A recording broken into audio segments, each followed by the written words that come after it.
Hello and welcome to today's book discussion. And today I would like to talk about one particular book that I think is regarded by myself and many others as one of the classics of post-colonial Malaysian scholarship, and that is The Myth of the Lazy Native by Syed Hussein Alatas, first published in 1977. Many of us are familiar with this book, and this is one of those books that had a tremendous impact on the development of many scholars and academics in Malaysia, myself included. And I think it is one of those books which is probably read by a lot of people.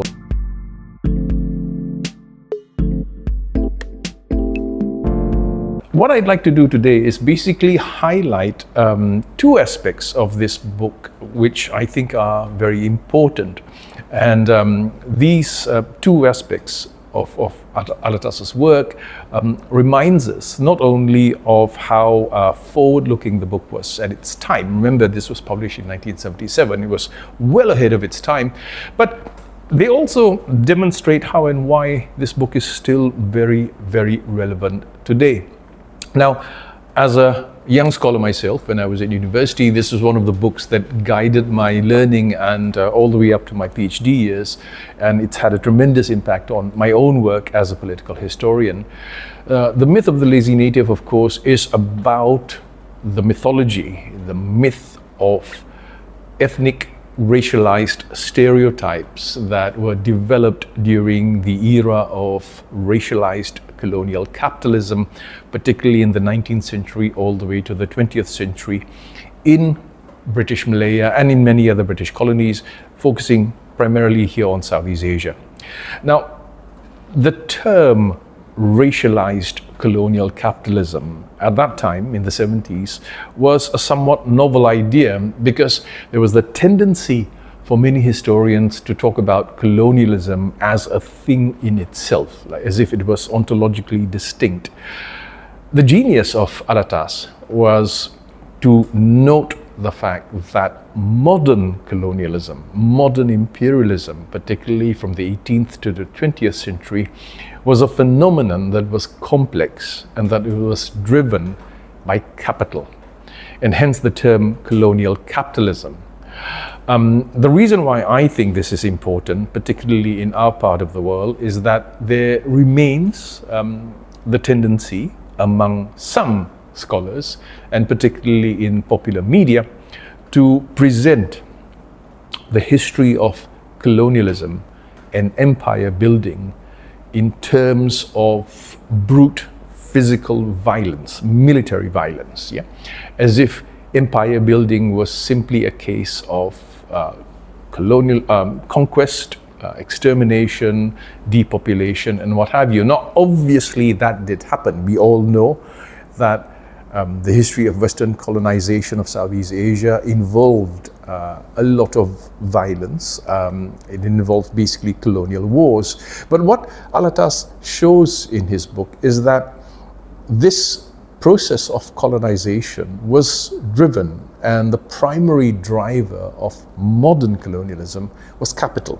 And that is a factor that I think is hugely important for us to remember, how capital was the thing that drove this process of expansionism.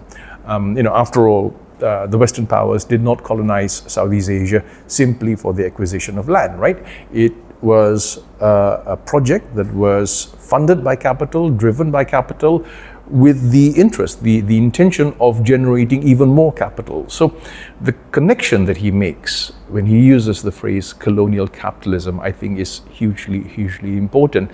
And this is one aspect of colonial rule that tends to be neglected when we focus more on the violent aspects of colonialism.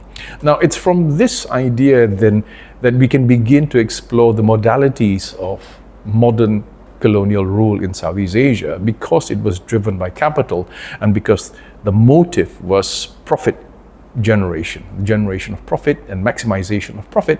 Then the mode of governance that we see across Southeast Asia is very different from that of ancient pre-modern empires in the past.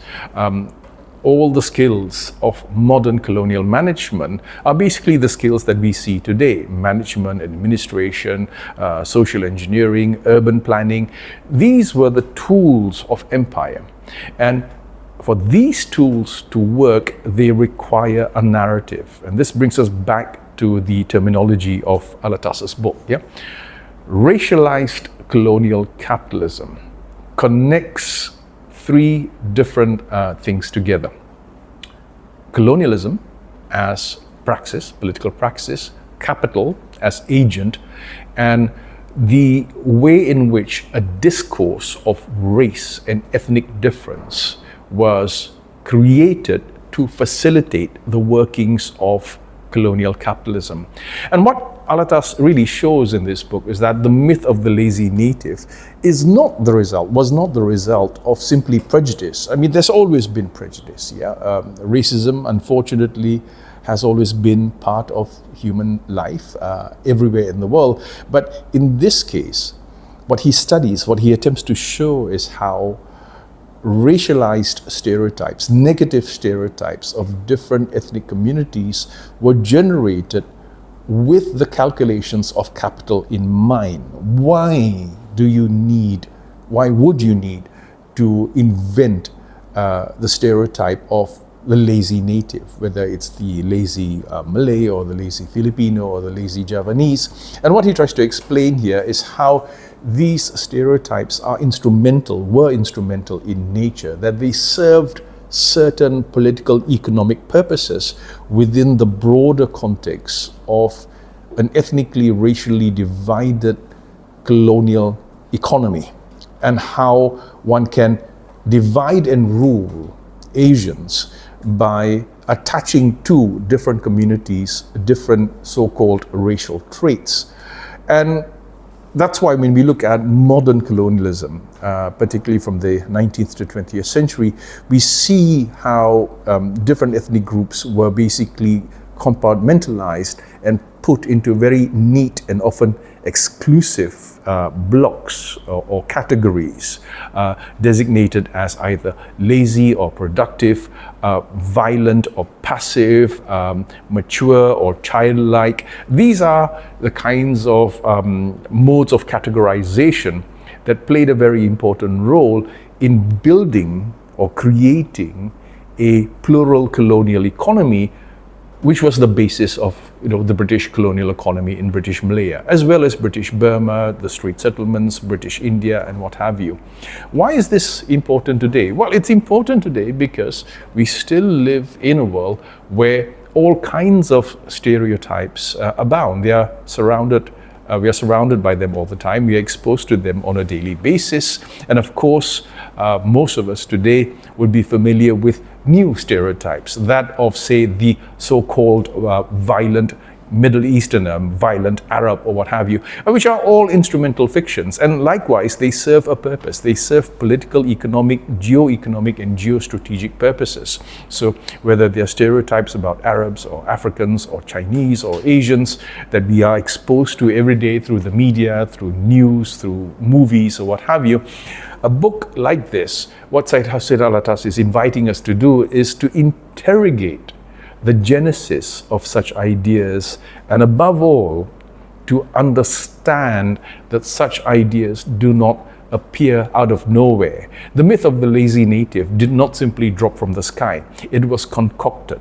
There was human agency involved in deliberately, in a very calculated manner, deliberately choosing to label entire communities as either violent or savage or lazy or unscientific. And that is what we need to remind ourselves of today as well, because we live in a world where we are never free of these visuals, these optics that date back to the age of empire. It's an important book, and it is a book that I believe ought to be read by many people. It's a book that I think communicates very complex ideas in a manner that is understandable to both academics and non-academics, scholars and non-scholars alike. And so for that reason, I think it's welcome to see that this book has been republished again, and I look forward to having more discussions about Syed Hussein Alatas' work in the future.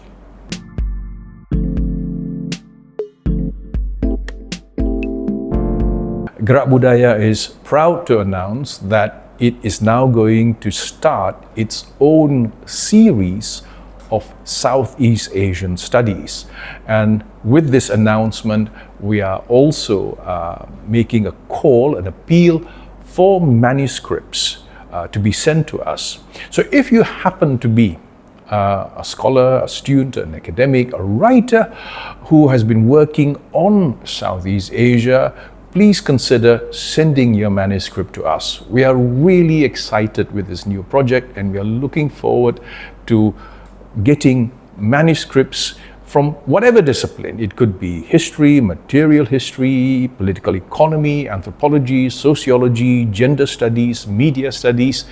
The scope of the series is rather wide. It covers the whole of Southeast Asia, and ideally we are looking for manuscripts that address Southeast Asia as a whole rather than specific country studies. So if you happen to be interested in, say, modern media in Southeast Asia, or perhaps the impact of AI on Southeast Asia, or education across Southeast Asia, this is the place to go.